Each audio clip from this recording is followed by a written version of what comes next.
আসসালামু আলাইকুম, কেমন আছেন সবাই? বর্তমানে আপনি এসএসসিতে পড়তেছেন, অথবা ইন্টারে পড়েন, অথবা অনার্সে পড়েন, অথবা আপনি গ্র্যাজুয়েশন শেষ করে ফেলছেন। এই ভিডিওটা আপনার অবশ্যই দেখা উচিত যদি আপনি জীবনে সাকসেস পেতে চান। যে এই ভিডিওটা সম্পূর্ণটা দেখেন, তাহলে আপনি জীবনে সাকসেস হতে পারবেন। শুনে অদ্ভুত মনে হচ্ছে, তাই না? আগে তাহলে ভিডিওটা সম্পূর্ণ দেখেন। আপনার কি ধরেন, আপনি এইচএসসি পাস করে, বাংলাদেশ থেকে এইচএসসি বা এসএসসি পাস করে কি আপনার জাপান আসা উচিত? যদি আমাকে জিজ্ঞেস করেন পার্সোনালি, তাহলে আমি বলবো অবশ্যই আপনার জাপান আসা উচিত। এবং জাপান আসলে কি আপনার জীবন পরিবর্তন হয়ে যাবে? অবশ্যই অবশ্যই আপনার জীবন পরিবর্তন হয়ে যাবে। এখন এই ভিডিওটা অনেকেই দেখবেন যারা জাপান সম্বন্ধে কিছুই জানেন না, বা জাপানে আদৌ পড়াশোনা করা যায় কিনা, হ্যাঁ, এইচএসসি পরীক্ষার পরে জাপানে যাওয়া যাবে কিনা, গেলেও বা কিভাবে যাব, বিভিন্ন ধরনের প্রশ্ন ঘুরপাক খায়।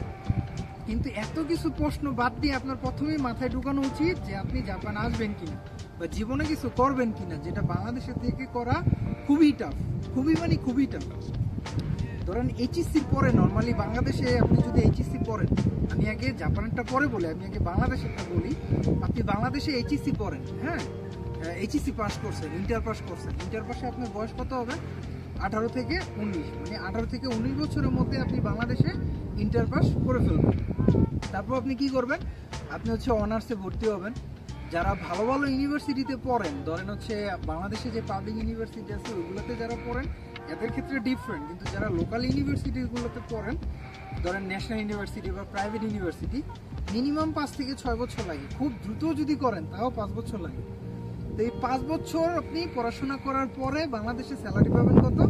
15,000, 20,000, বা যারা সরকারি চাকরি পাবেন ঘুষ দিতে হবে 6 লাখ, 7 লাখ, 8 লাখ টাকা। এগুলা না করে আমি বলবো জাপান আসেন। এইচএসসি পরীক্ষার পরে জাপান আসেন, কষ্ট করে জাপানি ভাষা শিখেন। এই ভাষা নিয়ে একটা কথা বলি, অনেকেই ভাবেন যারা ভাষা শিখার নিয়ে টেনশনে থাকে যে, বা জাপান যাইতে হলে প্রথমেই যেটা টেনশনে থাকেন কি, জাপানকে যাইতে হলে ভাষা শিখতে হবে। হ্যাঁ, ভাষা শিখতে হবে অবশ্যই, কিন্তু ভাষা না জানলেও আপনি জাপান আসতে পারবেন।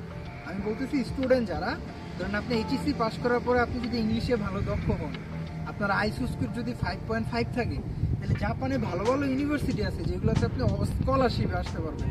ম্যাথ আছে, হ্যাঁ, যারা 100% স্কলারশিপ দেয়, মানে আপনার থাকা খাওয়ার খরচটা শুধু আপনার ব্যয় করতে হবে, বাকি এডুকেশন কস্ট, প্লেনের টিকিট সব কিছু ওরা দিবে। কিন্তু আপনার যদি গ্রেডটা ভালো থাকে, রেজাল্ট ভালো থাকে, অথবা হচ্ছে আপনি ইংলিশে দক্ষ হন, তাহলে আপনি ফুল স্কলারশিপেও জাপানে পড়াশোনা করতে পারবেন। আর আপনি যদি ফুল স্কলারশিপে জাপানে আসতে না পারেন, বা আপনি পড়াশোনা এতটা ভালো না, কোনো মতো একটা রেজাল্ট আছে, আমি বলবো বাংলাদেশে না থেকে 8 লাখ 10 লাখ যত টাকাই লাগুক, কষ্ট করে হলো জাপান চলে আসে। কেন জাপান আসবেন? জাপান আসলে কি হবে? ধরেন বাংলাদেশে যে বললাম, আপনি 4 বছর পড়াশোনা করে 6 বছর লাগবে রেজাল্ট বেরোতে, তারপরে আবার মাস্টার্স করা লাগবে। তারপরে যে জব সার্কুলার, ওইখানে লেখা থাকবে যে ফ্রেশার দরকার, কিন্তু 6 মাসের অভিজ্ঞতা থাকতে হবে, 1 বছর অভিজ্ঞতা থাকতে হবে। এই ধরনের আজগুবি সার্কুলার বাংলাদেশ গভর্নমেন্ট দিবে বা বিভিন্ন প্রাইভেট প্রতিষ্ঠান দিবে। বর্তমানে আমার বয়স 28, তো আলহামদুলিল্লাহ আমি জাপানে মোটামুটি 6 মাস পার হয়ে গেছে আসি। আমার এখন খুবই বাজেভাবে আফসোস হয় কেন আমি এইচএসসি পরীক্ষার পরে জাপান আসলাম না। বা আপনি জাপান না আসেন, পৃথিবীর অন্য যে কোনো কান্ট্রিতে যান, আমার খুবই আফসোস হয়, সত্য কথা বলতেছি। তারপরে এখন আসি, আলহামদুলিল্লাহ ভালো আছি। আমি যদি এইচএসসির পরে আসতাম, বা আপনারা যদি এইচএসসির পরে আসেন, সেক্ষেত্রে কি হবে আমি বলি। ধরুন আপনি যখন এইচএসসি পরীক্ষা দিবেন, আপনার বয়স থাকবে 18 বা সর্বোচ্চ 20 বছর। জাপানে যদি আপনি 4 বছর, মানে জাপানের পড়াশোনা সর্বোচ্চ 4 বছর, জাপানে যদি আপনি 4 বছর পড়াশোনা করেন, এই 4 বছর পড়াশোনা আপনার পুরো লাইফ সিকিউর হয়ে যাবে। এখন অনেকে বলবেন ভাই জাপানে অনেক পরিশ্রম, অনেক হার্ড ওয়ার্ক, তাহলে আপনার ভাই বেঁচে থাকারই দরকার নেই, আপনি মরে যান। একজন পুরুষ হিসেবে যদি এগুলো চিন্তা করেন, তাহলে আপনার বেঁচে থাকারই দরকার নেই। যাদের মধ্যে জোশ আছে, ইয়াং, সাকসেস হইতে চান, তাদেরকে বলবো আমি যে এইচএসসি পরীক্ষার পরে আপনারা জাপান আসেন, বা অন্য যেখানেই যান, পৃথিবীর যে কোনো দেশেই যান, যাওয়ার ট্রাই করেন, অ্যাটলিস্ট একটা অ্যাটেম্প নেন। আপনার প্রথম অবস্থায় ভালো লাগবে না। বাংলাদেশে একটা প্রাইভেট ইউনিভার্সিটিতে পড়াশোনা করতে গেলে মিনিমাম 5 লাখ 7 লাখ টাকা লাগে। আপনি 7 লাখ 8 লাখ টাকা হইলে জাপান চলে আসতে পারেন, ঠিক আছে, এইচএসসি পরে। আসার পরে যে কস্টিং, সেগুলো ইনকাম করে আপনি নিজেও চলতে পারবেন, দেশেও কিছু টাকা ফ্যামিলির সাপোর্ট দিতে পারবেন এইচএসসি পাসের পরে। যেটা বাংলাদেশে থেকে খুবই টাফ। আপনি চাইলে কিন্তু আপনার ফ্যামিলিতে সাপোর্ট দিতে পারবেন না।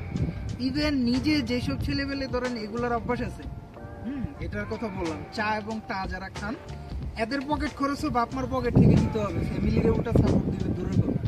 আপনি যদি জাপান আসেন সেক্ষেত্রে আপনার চা এবং তা নিজে ম্যানেজ করতে পারবেন, এডুকেশন কস্ট নিজে ম্যানেজ করতে পারবেন, উল্টা ফ্যামিলিকে কিছু একটা সাপোর্ট দিতে পারবেন আপনার এইচএসসি পরীক্ষার পর।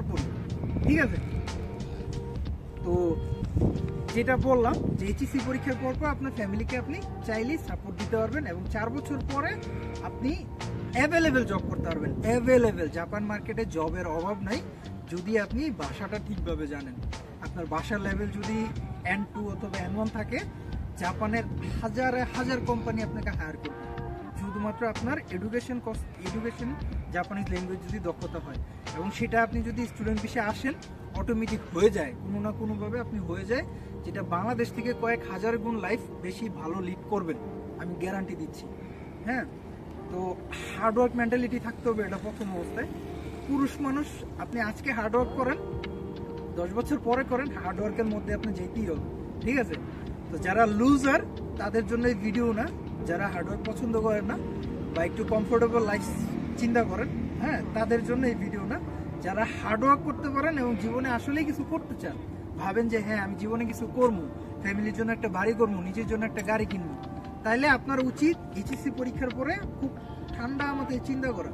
মানে অনেকে বলবেন ভাই আমি তো আসলে কাপড় চোপড় ধুতে পারি না, হ্যাঁ আমি তো আসলে এটা পারি না সেটা পারি না, আমি একা কিভাবে থাকবো, ভিন্ন একটা দেশ। আপনি বাংলাদেশেও তো ভিন্ন দেশে থাকতেছে। গ্রাম থেকে একটা ছেলে যখন ঢাকায় আসে সে ভিন্ন দেশে থাকে না? হ্যাঁ, অনেক বন্ধু বান্ধব হয়তো নতুন হয়, অনেক পুরাতন থাকে, খোঁজখবর নেই। আপনি জাপানে ফেসবুকে সার্চ করেন, হাজারে হাজারে পোলাবেন আছে জাপানে, ওদেরকে মেসেজ দেন ভাই কি অবস্থা, কেমন আছে, ডেইলি কনভারসেশন করেন, ওদের সাথে ফ্রেন্ডশিপ করেন, গুগলে সার্চ দেন কিভাবে জাপান যাওয়া যায়, কিভাবে অ্যাপ্লাই করা যায়, এজেন্সিগুলোর সাথে কথা বলেন, যাচাই করেন কোন এজেন্সি ভালো, প্রিভিয়াসলি কারা গেছে ওই এজেন্সি থেকে, ওদের সাথে কন্ট্যাক্ট করেন। অনলাইনে এখন সব আছে, আপনার মাইন্ড সেট আপ থাকতে হবে, চাওয়ার আগ্রহ থাকতে হবে, চাইতে হবে, তাইলে আপনি যে কোনো জিনিসই পাবেন। আমি বড় বড় কথা বলতেছি বা লেকচার দিচ্ছি, বিষয়টা এরকম না। আমি অ্যাকচুয়ালি মোটিভেট করার চাই করতেছি যারা ইয়াং আছেন, মানে এসএসসি বা এইচএসসিতে আছেন, যে আপনারা এখনই কিছু একটা চিন্তা করেন, তাইলে আমার মতো দেশে আইসা বা আমার মতো লেভেল আইসা আপনাদের এই 28 বছরে আফসোস করতে হবে না যে আমি এইচএসসির পরে কেন জাপানে আসি নাই, ঠিক আছে, বা কেন আমি অন্য একটা দেশে আসি নাই। আপনি যদি সফল হইতে চান তাহলে পৃথিবীর কোথাও না কোথাও আপনার সফলতা অবশ্যই আছে, কিন্তু চেষ্টাটা আপনার করতে হবে, যেটা বাংলাদেশের কালচারের থেকে খুবই টাফ। হ্যাঁ, যারা বাংলাদেশ থাকতে চান বা চিন্তা করেন সরকারি চাকরি করবেন, বিজনেস করবেন, এদের ক্ষেত্রে ডিফারেন্ট। কিন্তু যারা মিডল লেভেলে আছেন, মিডল ক্লাসে আছেন, তাদের হয় লোয়ারে নামেন নাইলে আপারে যান, হয় হারেন নাইলে জিতেন। আপনার ওই 15,000 গ্র্যাজুয়েশন করে 20,000 15,000 চাকরির জন্য খুঁজতে হবে। যেটা জাপানে আসলে আপনি ওই যে 15,000 20,000 আপনার কাছে তখন টাকাই মনে হবে না একটা সময়। আমার মতো এই যে আইসা 28 বছর 30 বছর আইসা 15,000 20,000 আপনার কাছে টাকাই মনে হবে না, ঠিক আছে। কারণ আপনি 4 বছর 18 বছর আসলে আপনি 4 বছরের পড়াশোনা শেষ, আপনার বয়স তখন 22 থেকে 23 বছর বয়সে আপনি ফুল একজন প্রফেশনাল চাকরিজীবী, স্কিল ওয়ার্কার হয়ে যাবেন জাপান। হ্যাঁ, এবং জাপান এমন একটা দেশ, এই দেশে যদি আপনি কাজ করে টিকে যান, পৃথিবীর কোনো দেশ আপনাকে ঠেকাইতে পারবে না। বাংলাদেশ কেন, আমেরিকা বলেন, ইউএস বলেন, ইংল্যান্ড বলেন, যদি আপনার ন্যূনতম নলেজ থাকে, জাপান এমনভাবে তারা স্কিল ওয়ার্কার তৈরি করে, আপনি যদি স্টুডেন্ট আসেন এবং আপনাকে এমনভাবে গ্রো করাবে যে আপনি পৃথিবীর অন্য কোনো দেশে গিয়ে আটকাবেনই না। আপনি যদি জাপানে 4 বছর পরে ভালো লাগে না, দেশে চলে যাবেন, দেশে গিয়েও আপনার লাইফ সাকসেস। তো এই জন্য বলবো, বাংলাদেশের প্রাইভেট ইউনিভার্সিটিতে না পড়ে বা বাংলাদেশে টাকা ইনভেস্ট না করে একবার চিন্তা করেন, একটু এফোর্ট দেন। জাপানি ভাষা কঠিন, বাট প্র্যাকটিস করলে একদমই সোজা। N5 পাস করা এতটাও কঠিন না যে আপনি একবারে হতাশ হয়ে যেতে হবে যে জাপান যাইতে হলে তো জাপানি ভাষা শিখতে হবে। আপনি বাংলাদেশে থাকতে পরীক্ষা দিতে হয় না? বাংলাদেশে যে কোনো কিছু করতে হলে তো একটা সিস্টেমে যাইতে হবে। আপনি নাইমা দেখেন কতটা টাফ, এটা তো শোনা কথা, আপনি শুনছেন, আমার কাছ থেকে শুনছেন, কিন্তু এটা যদি প্র্যাকটিস করেন এতটাও টাফ না। N5 আপনি ইজিলি পাস করতে পারবেন, এবং জাপানে স্টুডেন্ট বিষয়ে আসার জন্য মিনিমাম রিকোয়ারমেন্ট N5, যেটা আপনি খুব ইজিলি পাস করতে পারবেন যদি আপনার মধ্যে ইচ্ছা শক্তি এবং এফোর্ট দেওয়ার মতো মন মানসিকতা থাকে, ঠিক আছে।